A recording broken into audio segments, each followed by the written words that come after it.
Welcome to Morning Live. Hi, Lebo. How you doing? Good, thank you. What got you started on writing the content for this current album? Look, it's been a long time process coming. Yeah. I mean, I got to a point where my peers and stuff said, I think it's time you made a record. And I always said, you know, I'd make an album when I had something to say, because I've been writing and producing for other artists for so long. So I started writing, and 18 months down the line, I sort of had a collection of tunes, which I decided to throw on the album. Yeah. Describe your sound to anybody who might even try to understand this sound. My sound is my sound. You know, I think what sort of sets me apart from everybody else is that I try and take whatever influences I've grown up with and my favorite sort of things and put them into my own little box, and out comes me. Yeah. Now, you've been doing music since you were 10. Yes. How has that polished you into the Harshn that's sitting here today? I think it's just an ongoing trial and error process. You know, I started writing tunes from a young age, and then got to a point where I started doing it professionally, gigging and singing in clubs and pubs, and started writing songs for other people, producing records, and then here I am. How would you describe this album? What is the message behind the album? Well, look, I pose the question to the listener: what is the sound of a feeling? Yeah. You know, what do you hear when you feel something? And I think every sort of tune on the album has a different message in terms of a sonic element versus an emotional element. What did you work with on this album? Well, there were a few people. I worked with a very talented electronic producer named Byron Keena, who executive produced it. He's fantastic. You know, he's just amazing.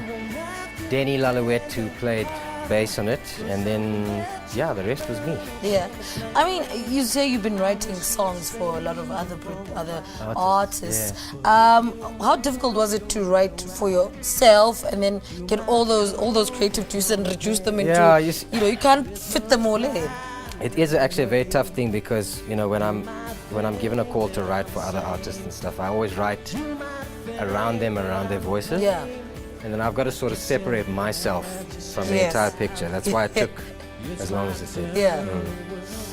When were you finally happy with it? When it finally came out, like, okay, I think we're ready for release.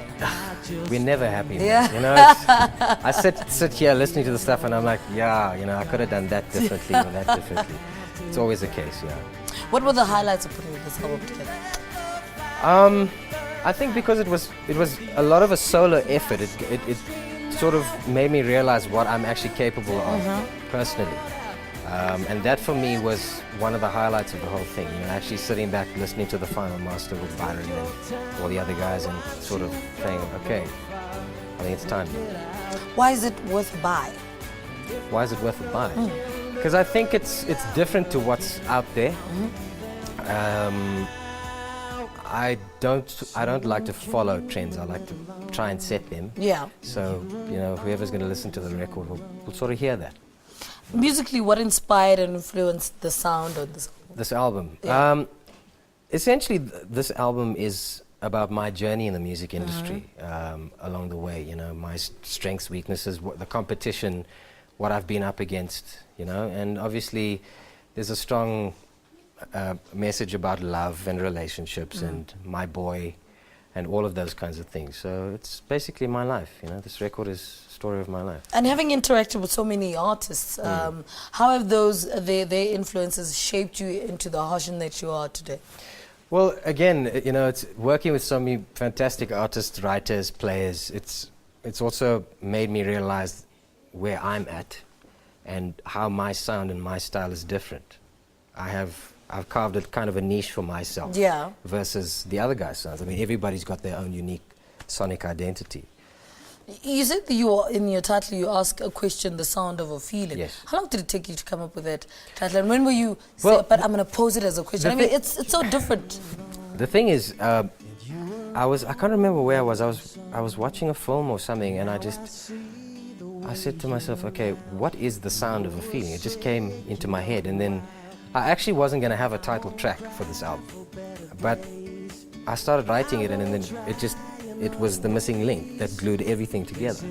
All right. Yeah. Harshn, thank you so much for talking Thank to you us. for having me, Two more Lebo. performances from you. Yes. And we'll hear this different sound musician, Harshn Reddy, speaking to us about his current recording titled The Sound of a Feeling. It's actually a question that he poses to his listeners. Tune in for two more performances from our second music guest. I think we should take an break and then we'll get a performance from Harshn. Stay with us. Let the ashes wash down streamline.